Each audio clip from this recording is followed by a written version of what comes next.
এখনো অবধি অনেকে এরকম আছো যারা মনে করো যে কম্পাউন্ড এক্সারসাইজগুলো স্কোয়াট, বেঞ্চ প্রেস এগুলো 5টা 6টা 8টা রেপসে ট্রেন করা যায়, কিন্তু আইসোলেশন সিঙ্গেল জয়েন্ট মুভমেন্ট যেরকম ডাম্বেল কার্লিং বা লেগ এক্সটেনশন এগুলো হাই রেপ রেঞ্জে ট্রেন করতে হবে, কিন্তু অ্যাকচুয়াল সেটা নয়।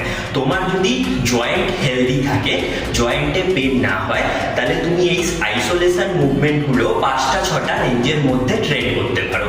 তাতে সুবিধাটা হচ্ছে তুমি টিল ফেলুয়ার ট্রেন করতে পারবে। যদি তুমি 10টা 15টা রেপস টার্গেট করো, সেই ক্ষেত্রে কি হবে, তোমার মাসল ফেলুয়ার অ্যাচিভ করার আগে তুমি হাঁপিয়ে যাবে, তাতে প্রোগ্রেসিভ ওভারলোড করা মুশকিল হবে।